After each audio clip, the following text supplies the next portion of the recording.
Hello everyone, it's Carrie. Welcome back to my channel. Today is day one of my holiday card series, and I'm going to start off by using this adorable stamp set from Lawn Fawn. This was a Someone Says stamp collaboration with them during their Stamp-timber, and I went ahead and picked up this stamp set while I could because I knew it was going to be one of those that sold out really quickly.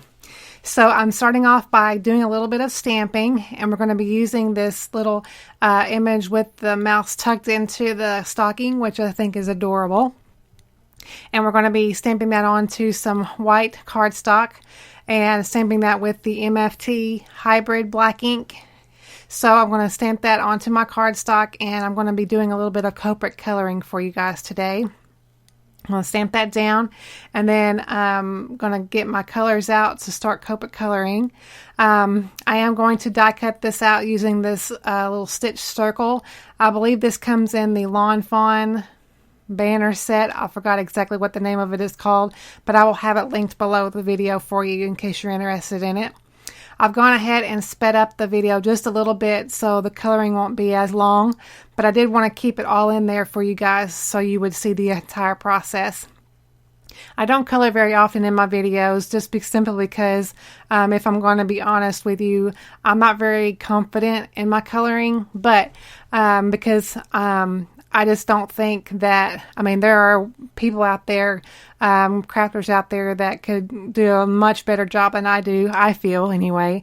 But I get by, I think, and so I just color my images kind of just really in a simple manner. And so I just going to use 3 different color reds for my stocking. This is fairly, I guess, a small image, so you don't have to use 3 colors if you didn't want to, or if you didn't have 3 color of reds. But I went ahead and did it today, and it came out just fine, I think. But I've gone ahead and laid down my lightest of the reds. I've got all of the colors, the caps up there in the corner there. Some of them didn't quite make it, or the third one didn't make it, I don't think, in the shot. But I will have all of the markers, Copic markers that I used, listed in the description bar below in case you're interested. So I've gone ahead and finished up the red portion of my little stocking, and now I'm going to start off by doing just a little bit of shading around the cuff area. I didn't want to leave this just plain white, stark white. I wanted to give it just a little bit of a shadow, and I think it looks better too that way. But I used the C3 marker for that, and then I just blended it out with my colorless blender. And now I'm going to work on the little mouse, which I think is so cute. Lawn Fawn always creates such cute images. So I don't know how they do it, but they do it. So now I'm just going to add just a little bit of depth onto his little body here. So I'm using a darker shade of the Cool Grays, which is C4. And so I added just a little bit of that. And now I'm going to go back with my lightest, which is the C3. And now I'm going to add just a little bit of pink to the ears and just a little bit on the cheeks. So I'm using R20 for that. And I think just adding just a little bit of the pink on the cheeks just really adds to the little mouse. And so I'm going to take my colorless blender and just finish that off just by making just a little bit softer on that coloring. So that we're done with our coloring now. So now we're going to go ahead and finish up the rest of our card. I've got a piece of the New Leaf Paper Tray Ink cardstock here. This is one of my favorite green cardstocks. I absolutely love it, and I absolutely love Paper Tray Ink's cardstock. If you've never tried out their cardstock, I do highly recommend it. So I'm taking the smallest stitched rectangle here from Lawn Fawn, as well as a stitched circle. And I just kind of created a little panel here. And now I'm taking a scalloped square die here. And if you hear running or little things in the background, that's my cats running up and down my hall. So anyway, so I used Schoolhouse Red cardstock to die cut that scalloped frame from. And now I'm going to go ahead and just be sure that I do like the layout here, and I do. So now I'm going to take my stamp set back out, and I'm going to take the little, I guess you call it a cheese present for the little mouse. But I'm going to take that stamp, and I'm going to mount it up onto my acrylic block, and we're going to take some Hero Arts Green Hills ink. and we're going to stamp this all over this piece of cardstock just to give it just a little bit of texture, and that way it adds a little bit of interest to this piece of cardstock and just doesn't leave just so plain and flat.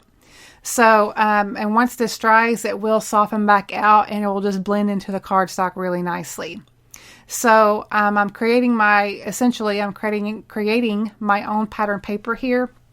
So if you've never done this, the best way to do this is to move your stamp in different directions, not necessarily your cardstock or your paper that you're stamping on, and just move it around. And as you do this, you're creating that pattern that's more pleasing to the eye.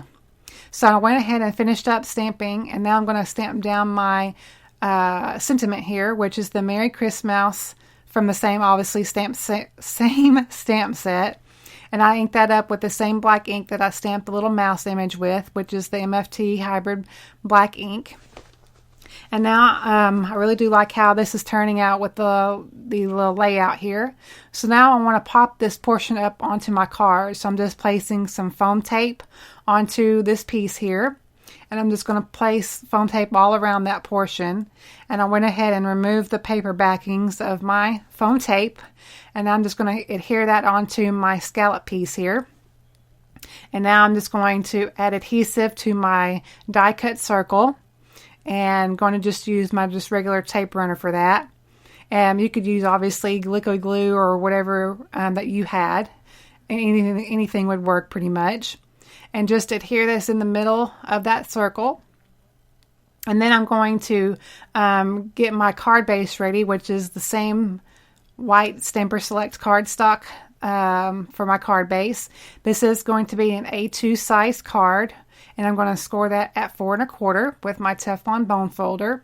Absolutely love this bone folder. It is an investment, but I think it's worth it. And I just went ahead and place some just regular tape runner on the back of that piece and adhered that to my card base. And to finish up my card for you guys today, I'm going to add just a little bit of Wink of Stella onto the stocking. I really do like adding just a little bit of shimmer onto this, just to give just a little bit extra something onto the card. So I'm going to go ahead and finish that up, and that completes this card for day 1, guys. I hope you enjoyed this tutorial. Any of the supplies that I have used are going to be listed and linked below the video. Thank you so much for watching. Please subscribe if you haven't already, and I will catch y'all in my next video. Thanks so much for watching.